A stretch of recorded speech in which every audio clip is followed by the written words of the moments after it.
Hi, എല്ലാവർക്കും സുഖം തന്നെയല്ലേ? ഇന്ന് നമ്മൾക്കൊരു മട്ടൻ കറി ഉണ്ടാക്കിയാലോ?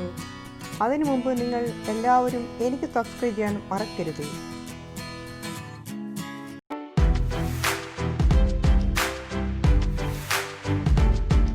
കുക്കറിൽ എണ്ണയൊഴിച്ച് ചൂടാകുമ്പോൾ പട്ട, ഗ്രാമ്പു, ഏലക്ക ചേർത്ത് ഇളക്കുക. പിന്നെ നീളത്തിൽ അരിഞ്ഞ സവാള ഇട്ട് വഴറ്റുക.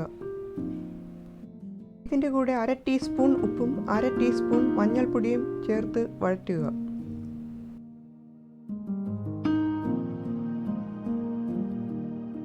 ചുവന്നുള്ളി ഉണ്ടെങ്കിൽ അതും കുറച്ച് ചേർക്കാം.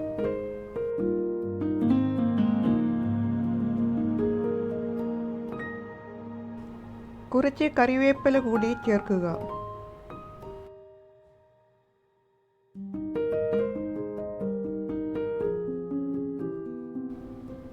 ഉള്ളി വഴന്നു കഴിയുമ്പോൾ മസാലപ്പൊടികൾ ചേർക്കുക.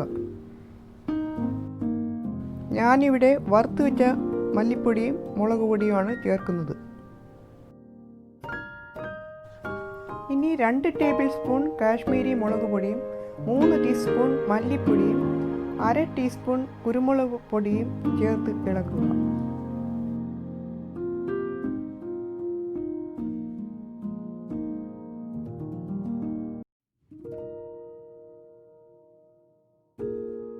ഇതിനുശേഷം 3 ടീസ്പൂൺ ഇഞ്ചി വെളുത്തുള്ളി പേസ്റ്റ് ചേർത്ത് വഴറ്റുക. പച്ചമണം മാറും വരെ വഴറ്റണം. അടിയിൽ കരിഞ്ഞു പിടിക്കാതെ പ്രത്യേകം നോക്കണം. ഇനി തക്കാളി അരിഞ്ഞത് ചേർത്ത് വീണ്ടും വഴറ്റുക.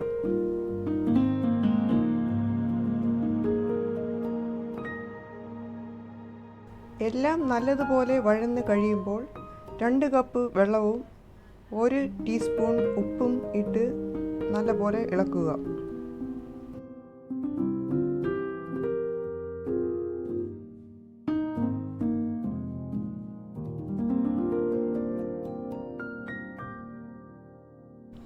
വെള്ളം തിളച്ചു കഴിയുമ്പോൾ കഴുകി വച്ചിരിക്കുന്ന 1 കിലോ മട്ടൻ ചേർക്കുക. വീണ്ടും നല്ലതുപോലെ ഇളക്കി കുക്കറിൻ്റെ അടപ്പ് അടച്ച് വീണ്ടും വേവിക്കുക.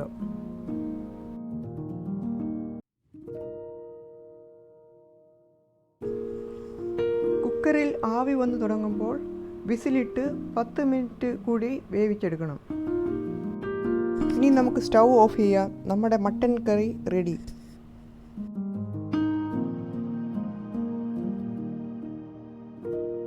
നിങ്ങൾക്ക് ഈ വീഡിയോ ഇഷ്ടമായെങ്കിൽ ലൈക്ക് ചെയ്യുക, മറക്കാതെ ഷെയറും ചെയ്യുക.